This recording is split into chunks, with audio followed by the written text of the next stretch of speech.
नमस्कार, सुप्रभात। स्वागत आज की इस प्यारी सी सुबह में आप सभी का।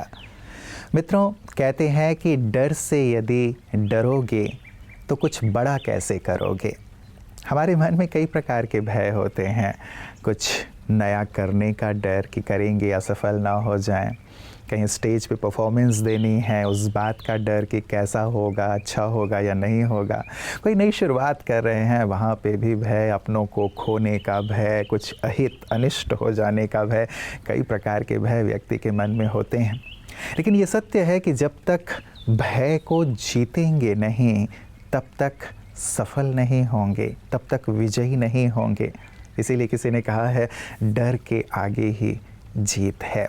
इसीलिए भय से हमें भयभीत नहीं होना है, लेकिन सफलता के लिए आगे से आगे बढ़ना है, अपने डर को जीत कर।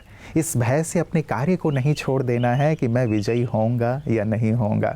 यदि छोड़ देंगे तब तो निश्चित रूप से पराजित होंगे, लेकिन यदि पुरुषार्थ करेंगे तो निश्चित रूप से सफलता आपके कदम चूमेगी। तो इसी सुंदर भाव के साथ, संकल्प के साथ कि हम भय को परास्त करेंगे, विजयी होंगे, आइए चलते हैं आज के सुवाक्य की ओर। अंधकार से मत डरा कर मुसाफिर, सितारे भी रात में ही चमकते हैं। जिंदगी में तूफान तो कई आते और जाते हैं, मगर उस अंधकार को प्रकाश करना हमारे ही हाथों में है। क्योंकि तूफान कितना भी लंबा क्यों ना चले, लेकिन दिन का सूरज उदय जरूर होता है। हमें हार नहीं माननी चाहिए, बल्कि खुद पर और उस खुदा पर भरोसा रख अपनी मंजिल को तय करने की हिम्मत रखनी चाहिए। अत्यधिक कठिनाइयों के दौरान ही हमें अपनी ताकत का पता चलता है। जैसे प्रतिरोध से मांसपेशियां बनती हैं, वैसे ही बाधाएं हमें मजबूत बनाती है। अवसरों के लिए सदा तैयार रहना चाहिए। कहा जाता है कि सफलता तभी मिलती है जब तैयारी अवसर से मिलती है। अगर खुद को और चमकाना है तो मुश्किलों को पार कर दिखाना है। मित्रों, स्वामी विवेकानंद जी काशी की गलियों में घूम रहे थे।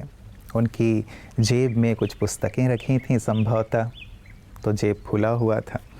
वहाँ के बंदर उनके पीछे पड़ गए कि स्वामी जी की जेब में ज़रूर मूंगफली, चना रखा हुआ है, खाने की सामग्री रखी हुई है।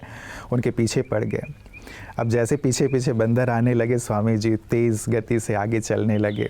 बंदर भी तेज़ी से आगे बढ़ने लगे तो स्वामी जी अब दौड़ने लगे, बंदर भी दौड़ने लगे। किसी गृहस्थी ने अपने घर की छत से कहा कि स्वामी जी भागिए मत, सामना कीजिए। जैसे आत्मचेतना जागृत हुई विवेकानंद जी की, वो खड़े हुए एक योद्धा की तरह, और जैसे ही उन्हें साहसपूर्वक खड़ा हुआ देखा बंदरों ने, 9-2-11 हो गया। कहने का भाव मित्रों, जितना हम भयभीत होकर के भागते हैं, भय का सामना नहीं करते, उतना भय हमें भगाता रहता है। इसीलिए अपने भय का सामना करें। आप पाएंगे कि भय 9-2-11 हो गया है और आप विजयी हो गए हैं। तो ऐसे ही भय का सामना करेंगे ना, ज़रूर कीजिए। और आइए इसी के साथ चलते हैं अपने अगले सेगमेंट स्वास्थ्य की ओर। ओम शांति।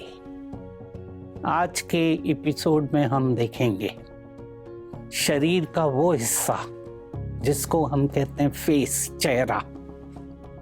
उसके ऊपर कई तरह के इफेक्ट आते हैं। ऐसे कहा भी जाता है, face is a index of mind. जो मन में चल रहा है उसका असर चेहरे पर आता है। हमारी जो मुख्य इंद्रियां हैं वो चेहरे पर ही है, और उसका पूरा कंट्रोल पैनल हमारा मन और बुद्धि है। तो चेहरे पर जो भी आता है वो हमारे अंदर की पर्सनालिटी को दिखा रहा है। कभी भी इंटरव्यू देने जाते हैं, एग्ज़ाम देने जाते हैं, चेहरे पर एक पॉजिटिविटी रहती है, तो उसके वाइब्रेशन भी दूसरों तक जाते हैं। अब इसका मेन फैक्टर रहता है कि कहीं ना कहीं जो हमारा खुद से डर रहता है, फियर रहता है, इनसिक्योरिटी रहती है, अनसर्टेनिटी रहती है, क्या होगा, कैसे होगा, वो सब हमारे इस चेहरे पर आता है। तो इसको ठीक रखना है, चेहरे को पावरफुल पॉजिटिव बनाना है, खुशनुमा बनाना है, तो पहला है हम परमात्मा के साथ रोज अपने को कनेक्ट करें।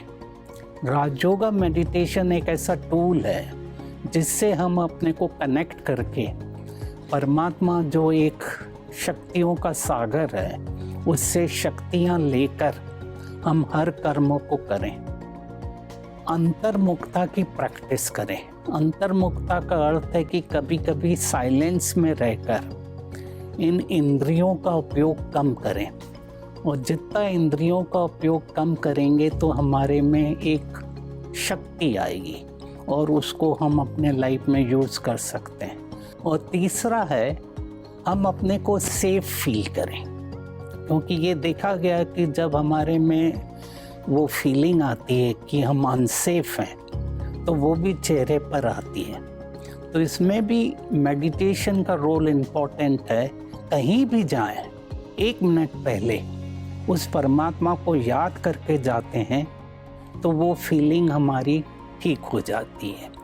आइए स्वस्थ रहें, मेडिटेशन करें, अपने को सेफ फील करें।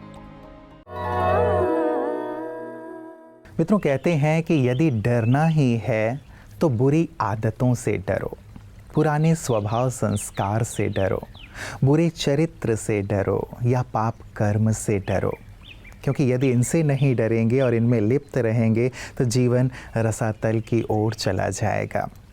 और इनसे मुक्त रहना है तो हमें अच्छे संग में रहना होगा, अच्छी बातें सुननी होंगी, अच्छी बातें पढ़नी होंगी, कुछ ऐसे लोगों की ओर देखना होगा जिन्होंने अपने आप को समाज में स्थापित किया है। और यही कारण है कि प्रतिदिन हम विशिष्ट की बातें विशेष में ऐसे ही विशेष लोगों को आमंत्रित करते हैं जो औरों को अपने जीवन से, अपने व्यवहार से, अपने कर्मों से प्रेरित करते हैं। आइए देखें कि विशिष्ट की बातें विशेष में आज हमारे साथ कौन से खास मेहमान हमें प्रेरित करने के लिए हैं। कहीं ना कहीं मिसिंग लिंक के तौर पे स्पिरिचुअलिटी ही है जो मिस हो रहा है आज व्यक्ति के जीवन से, और यदि ये जीवन में शामिल हो जाए तो शायद उसके जीवन में सुख, शांति, सब चीज़ें वापस लौट आएँ। क्योंकि आज व्यक्ति, जैसे आपने कहा, कि एक समय के पश्चात खोखला महसूस करने लगता है, उसे लगता है कि शायद उसका जीवन निरर्थक होता चला जा रहा है, और यदि आध्यात्म शामिल हो जाए तो निश्चित रूप से अपने जीवन को सफल मानता है। हमारे शास्त्रों में कहा गया है कि ये माया एक बहुत ज़बरदस्त अवरोध है इस स्पिरिचुअलिटी के रास्ते में। जी जी, हम माया के जाल में फंस जाते हैं। माया के बहुत बड़े बड़े इंस्ट्रूमेंट्स हैं। धन भी एक माया का इंस्ट्रूमेंट है, प्रतिष्ठा भी माया का इंस्ट्रूमेंट है, पावर भी माया का इंस्ट्रूमेंट है, रूप भी माया का इंस्ट्रूमेंट है। तो हम इनमें उलझ जाते हैं जी। तो किसी स्टेज पे हम इनसे बाहर निकल के थोड़ा और अंदर की तरफ झांकेंगे तो ये समझ में आएगा कि इससे भी ज़्यादा हमें सुख कहीं और मिल सकता है। वो सुख जब आपको मिलना शुरू होगा तो आप इन छोटे सुखों को छोड़ देंगे। तो विशेष करके ब्रह्मा कुमारीज़ में जो राजयोग का अभ्यास कराया जाता है गुप्ता जी, आपने विशेष भारत के जो ये ब्रह्मा कुमारीज़ के केंद्र हैं, विदेशों में भी अलग अलग स्थानों पे आप गए हैं, उन केंद्रों पे अभी आप हेडक्वार्टर्स में आए हुए हैं। क्या आपको लगता है कि ये जो जिस अतीन्द्रिय आनंद की आप बात कर रहे हैं, जिस स्पिरिचुअलिटी की बात कर रहे हैं, जिस सुख की बात कर रहे हैं, वो राजयोग के माध्यम से प्राप्त किया जा सकता है? बिल्कुल, ये एक बहुत अच्छा माध्यम है जिसके थ्रू इस सुख को प्राप्त कर सकते हैं। क्योंकि इसमें सबसे पहले जो आपका एम्फेसिस है, प्राइमरी एम्फेसिस, वो ये है कि आप अपने आप को डिस्कवर करें। हु एम आई? ये आप कहते हैं कि ये आप शरीर नहीं है, आप आत्मा हैं। शरीर आपका एक वस्त्र मात्र है जो समय होने पे चला जाएगा, आत्मा हमेशा रहेगी। तो अगर हम अपने आप को आत्मा समझ के और अपनी आत्मा की शक्ति को खोजें, क्योंकि आत्मा तो परमात्मा का अंश है, तो इसकी शक्तियाँ तो अनंत हैं, और उस शक्ति को अगर आप खोजेंगे तो आपको सारे सुख अंदर से मिलना शुरू हो जाएंगे। मन को बस में करने के लिए, उसको सही रास्ते पे लेने के लिए आपको अपने आप को खोजना पड़ेगा, अपनी आत्मा से मार्गदर्शन लेना पड़ेगा और अपनी शक्तियों को समझना पड़ेगा। बिल्कुल, एक और विशेष वो राजयोग का एक बहुत बड़ा योगदान है मनुष्य जाति के लिए, और उससे मैं समझता हूँ कि देश में ही नहीं विदेशों में भी बहुत लोगों को लाभ होगा। मित्रों, जब कभी आध्यात्म की बात आती है तो लोगों के मन में ये डर आ जाता है कि आध्यात्म अर्थात सब कुछ छोड़ छाड़ के जंगल में चले जाना, खाने पीने का त्याग कर देना, नींद का त्याग कर देना, वस्त्र का त्याग कर देना, आदि आदि इत्यादि। लेकिन आध्यात्म इसका नाम नहीं है। आध्यात्म हमें कुछ छोड़ना नहीं लेकिन धारण करना सिखाता है। जीवन में अच्छाइयों को धारण करना, जीवन में मूल्यों को धारण करना और श्रेष्ठता के मार्ग पर चलना। तो ये तो अच्छी चीज़ हो गई ना। वास्तव में आध्यात्म हमें जीवन जीने की कला सिखाता है। आध्यात्म हमारी चरित्र को ऊंचाई की ओर ले जाता है और सबके मान सम्मान का हकदार बना देता है, जीवन को सुख शांति और समृद्धि से भरपूर कर देता है। तो ऐसा मार्ग तो श्रेयस्कर ही है ना। और कैसे इस मार्ग को बहुत ही सहजता से फॉलो किया जा सकता है, यही कला ब्रह्मा कुमारी बहनें सभी को सिखा रही हैं। आइए देखें उनकी सुंदर सेवाओं को पीस न्यूज़ हाइलाइट्स में। मध्य प्रदेश के छतरपुर किशोर में ब्रह्मा कुमारी समाज सेवा प्रभाग द्वारा जैन समाज सखी महिला मंडल के लिए मानवता के संरक्षक विषय पर कार्यक्रम आयोजित किया गया। तिलक एवं बैच पहनाकर अतिथियों का स्वागत किया गया।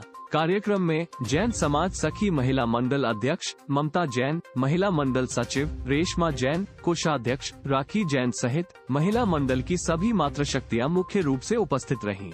समारोह में छतरपुर सेवा केंद्र प्रभारी वी.के. शैलजा बहन जी ने कहा कि आध्यात्मिक ज्ञान हमें ईश्वर से बुद्धि योग जोड़ना सिखाता है। गुजरात से पधारी वी.के. सोनम बहन ने कहा कि हमारी सकारात्मक ऊर्जा के प्रकंपन लोगों के नकारात्मक प्रभाव से बचाती है।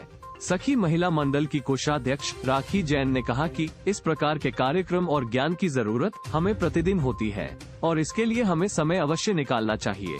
कार्यक्रम में सभी को सोशल एक्टिविटीज भी कराई गई। समारोह के अंत में उपस्थित सभी मेहमानों को ईश्वरीय सौगात भी भेंट की गई।